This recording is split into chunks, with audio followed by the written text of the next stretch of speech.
Salut à tous, la Team OL, Thomas M. Choé. Waouh! Il est là, JP. Il est là, JP. Is here the Portuguese consultant. Pundits, en anglais. Pundits, pardon. Ouais, enfin, ouais. On ne voit pas souvent, mais c'est avec plaisir. Heureusement. Jean-Paul, hein. Vraiment le retour de Jean-Paul. Alors, raconte-nous un peu ton actualité chaude. L'actualité chaude, c'était le match d'hier soir. Ah, toi, tu. Ouais, d'accord, ton actualité. Non, tu veux pas parler de ta vie perso. Bon, bref. Ça n'a aucun intérêt. Ouais, d'accord, bon, évidemment, on s'en fout. Allez, parle-nous un peu de l'actualité chaude alors. Ah, l'actualité chaude, c'est le match d'hier soir que j'ai regardé.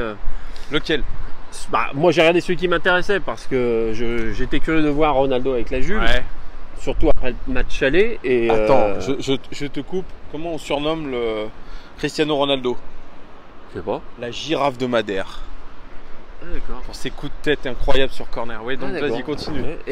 Et du coup, l'exploit de l'Ajax, avec leur 698 milliards de budget, petit clin d'œil à Jean-Michel Aulas, a confirmé l'exploit précédent, c'est-à-dire d'éliminer le tenant du titre, Ouais. et après de se farcir un des favoris aussi. Bravo à eux, effectivement, c'est. Aujourd'hui, c'est ce qui se dit sur Twitter. C'est beaucoup de raillerie à l'encontre de l'Olympique Lyonnais parce qu'on le rappelle, il y a 2 ans, quand on les a affrontés, c'était il y a 2 ans hein, déjà, ou 2 ou 3 ans. Non, deux. Il y a 2 ans, en Europa League, en demi-finale, Bruno Genesio avait osé comparer les deux équipes en disant qu'elles étaient comparables, vraiment. Hein. Elles étaient en même style de jeu, etc. Bon, aujourd'hui, ça fait beaucoup rire les twittos et les supporters de l'OL.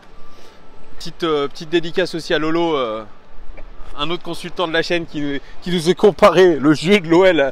Je te cache pas que quand j'ai vu la vidéo, je me suis un peu moitié marré, moitié étouffé. C'est un peu ça qui ressort. C'est qu'on est comparé un peu trop l'Olympique Lyonnais par sa force au niveau du centre de formation, au niveau de son style de jeu de contre-attaquant, etc. Le beau jeu même. Même le club, je pense, se réclamait d'avoir un peu de l'identité de l'Ajax Amsterdam. C'est très drôle aujourd'hui. C'est vrai que cette saison, je crois qu'on peut le dire, Ouais. Cruyff a dû avoir des larmes aux yeux de voir ce football total qu'on a eu. Parce que la saison n'est pas finie, ils peuvent faire pire. Mais effectivement, comme tu dis, hier on a vu une fantastique équipe de l'Ajax avec de tout.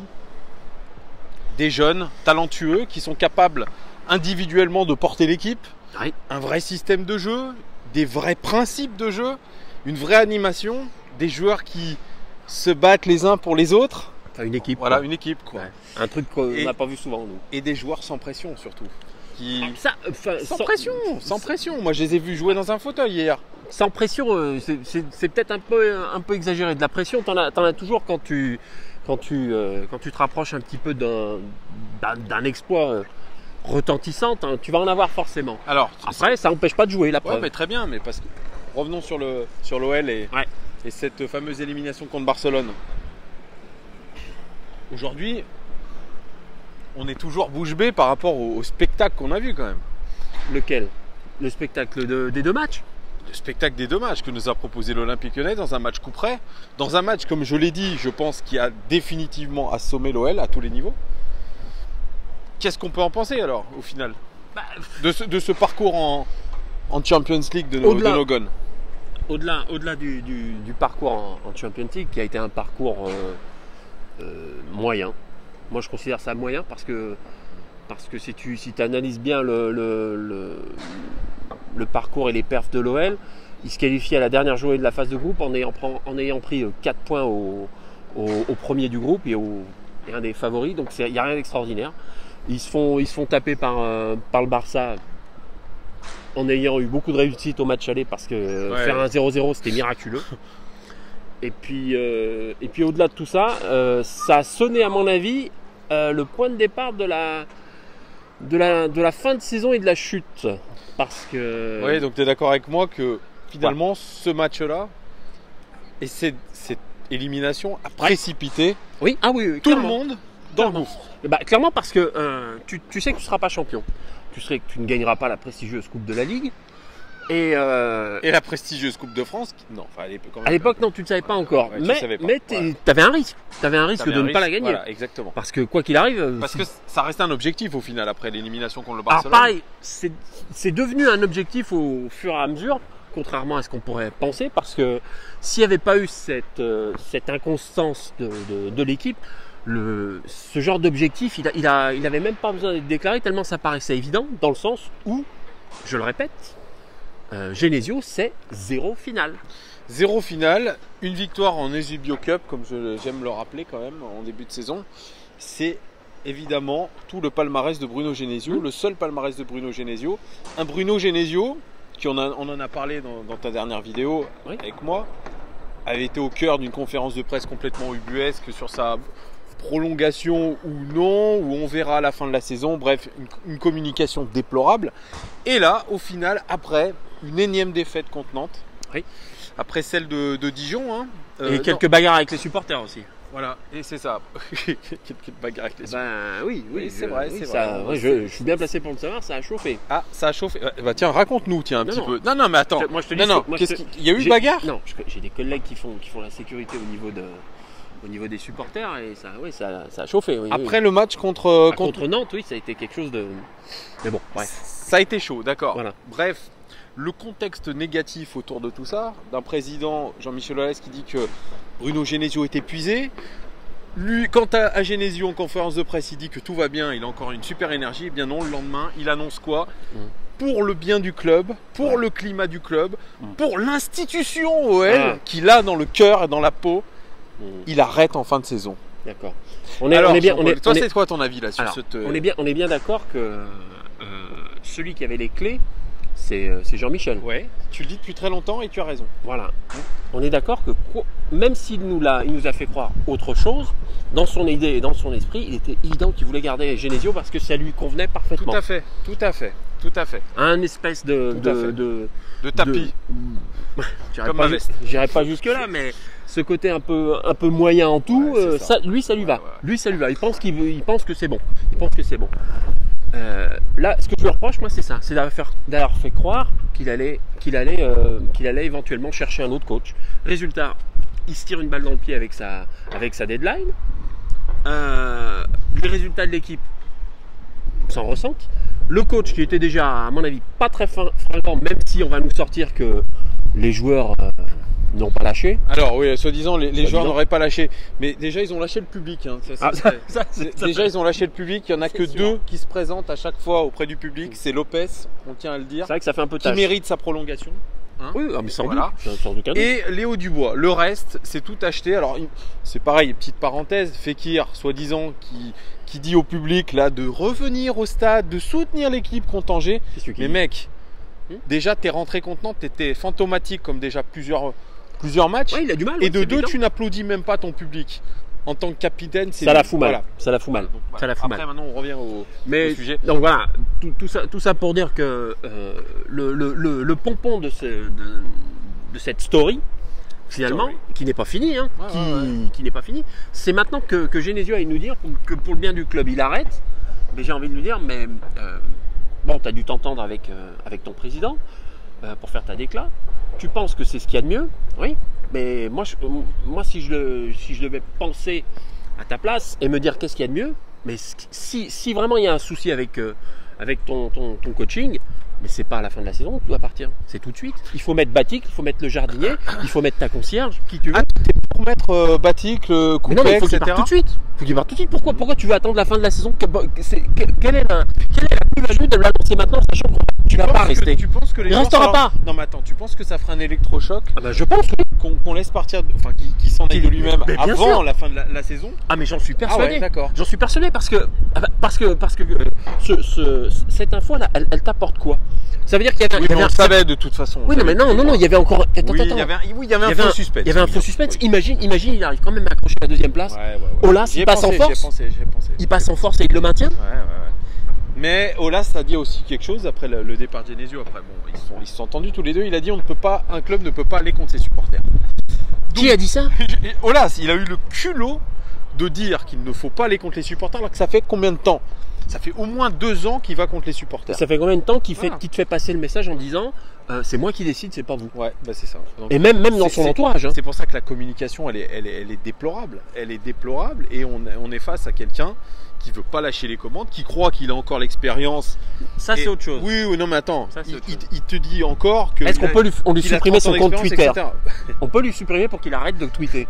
C'est vrai que là aussi, il fait un nombre de conneries. Bref, Bruno Genesio sera plus l'entraîneur en fin de saison et on annonce plusieurs noms. Tu les as vus, je les ai commentés. Laurent Blanc. Sauf que ça fait un moment qu'on en parlait. Ouais, ça fait un moment, mais apparemment cette piste elle se refroidit. C'est con. Parce qu'il veut venir avec tout son staff et que Jean-Michel Aulas ne veut pas virer les Coupet, les Batic, les Dafonseca, c'est compliqué dans ce club finalement. C'est compliqué, donc ça se refroidit un petit peu. On a parlé de Marcelo Gallardo, mais Marcelo Gallardo, il a qu'une petite expérience, mais qui est quand même notable du côté de River Plate. Et puis il a surtout un précédent avec le club. C'est ce que m'avait d'ailleurs remémoré la vie, ça va, hein, avec Serge Blanc quand il avait craché sur Serge Blanc dans le tunnel, etc. Non, etc. Okay, bref, il y a le précédent de tout ça. Okay. Mais non, sérieusement. Attends, il y en a tu penses qu'il peut venir, Gallardo? Moi, j'y crois pas une seconde. Attends, il y a une autre piste qui mène à Patrick Vieira. Mais Patrick Vieira a décidé lui-même de son nouveau directeur sportif qui est Gilles Grimandi. On voit mal comment Patrick Vieira pourrait quitter le navire niçois aussi, c'est pareil. Alors, donc, on voit mal, si, moi je le vois très bien, ce serait que lui en ait la volonté et que ça se négocie et que ça se rachète au niveau de son contrat, c'est tout. Mais si lui demain il te dit je reste à Nice, ah oui, effectivement, tu peux laisser tomber. Moi je le vois bien rester. Tu l'as entendu dire que la saison prochaine il sera niçois? Il était très agacé par les questions des journalistes sur. C'est bon signe. Ah oui, toi tu trouves c'est bon signe? S'il est agacé, oui, ça veut dire que dans sa tête, c'est pas aussi plié que ça. S'il a décidé de son directeur sportif, c'est-à-dire quand tu décides quand même de qui est ton directeur sportif, tu décides aussi beaucoup de ta politique sportive avec celui que tu as choisi. Donc c'est quand même pas mal d'avoir les pleins pouvoirs sur le sportif. Avec un nouvel entraîneur, un nouvel actionnaire, avec un jeune président qui lui aussi allait dans l'ongle du côté de Nice. Il y a un beau projet, peut-être avec un peu plus d'argent côté niçois, donc on ne sait pas. Et puis, on avait parlé de cette piste-là à une époque, c'est celle de ton compatriote. Non, Georges. Non, pas Jorge, il n'est pas espagnol, c'est Georges. Georges Jésus. Alors lui, moi je sais que ça se fera pas. Hein. Ça se fera pas plus que Mourinho pendant une demi-seconde on l'a fantasmé. Pour certains. Ah oui, il y a eu la piste Mourinho, mais oui, tu fais bien de le dire. Évidemment, parce que ça se fera pas. Avec un entraîneur avec un tel salaire à Lyon, j'y crois pas. Il venait avec un sponsor plus qu'Ipembe dans ses valises. Bon, bref. Non, pour en revenir à Jésus, que j'ai bien connu à Benfica. Ouais, tu as été joueur toi-même de Benfica, il faut le rappeler à une époque. Hein. Oui, bien sûr.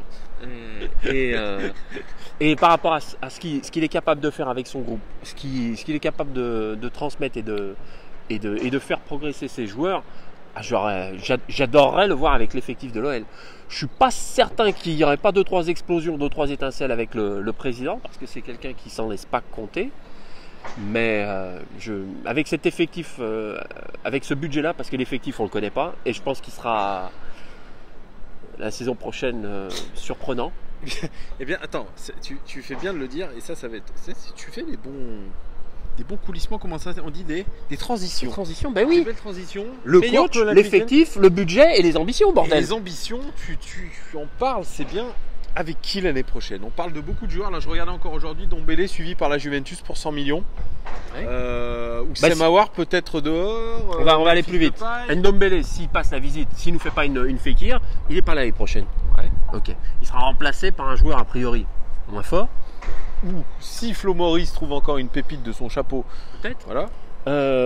Si tu dois te baser sur ton recrutement dernier, les Terriers, les Dubois, les Dembélé, ça n'a pas été mauvais, mais ça n'a pas été extraordinaire non plus. Mais c'est la première saison. Voilà, et je persiste à croire que, pour prendre l'exemple de Terrier, je ne change pas d'avis à son sujet ni à Dubois. Je pense que c'est des joueurs qui, dans un collectif, vont pouvoir progresser et être très bons. En revanche, tu peux oublier direct le fait que ce soit lui qui va tirer l'équipe et qui va entre guillemets la sortir de la merde. L'exemple parfait pour moi, c'était le dernier match. Lui, il a été capable de performer, de marquer. Par contre, on a sombré. Voilà. C'est ça. Mais dans une équipe qui tourne, lui, je suis sûr qu'il peut faire bien plus que ça. C'est vrai qu'il a beaucoup de potentiel. C'est un joueur, même dans la mentalité, qui est très très bien. Même Dubois dans la mentalité, c'est pas mal aussi. Et puis, c'est des joueurs de devoir. Tu as été les chercher pour changer, pour avoir d'autres solutions, d'autres plans de jeu. Petit à petit, ça se fait. Dembélé, même si je préfère Diaz parce que je préfère Diaz, à peu de choses près, il va arriver à son quota de but comme Diaz. Ouais. Après, c'était une autre philosophie. Pour surfer sur ce que tu dis, Dembélé annoncé du côté de Manchester ou d'Arsenal, on l'avait dit, de toute façon, c'est un profit de championnat anglais. Dembélé qui fait pas une mauvaise saison, hein, non. Il fait loin de là, mais c'est vrai que c'est différent au niveau du style de jeu que Mariano. Il y a cette grinta qui manque du côté de l'OL, cette agressivité. Ah, ça, c'est rien de le dire. Voilà, et puis ce qui a causé peut-être la perte de l'OL, on a parlé de Genesio, tout ça, on parle tous azimuts. Hein, là. C'est vrai que, excusez-moi, on part un peu trop en cacahuète, mais voilà, ce qui a causé la perte de Genesio, c'est qu'on avait, je l'ai dit, au niveau des expected goals la saison dernière, la plupart de nos individualités étaient en claire surperformance.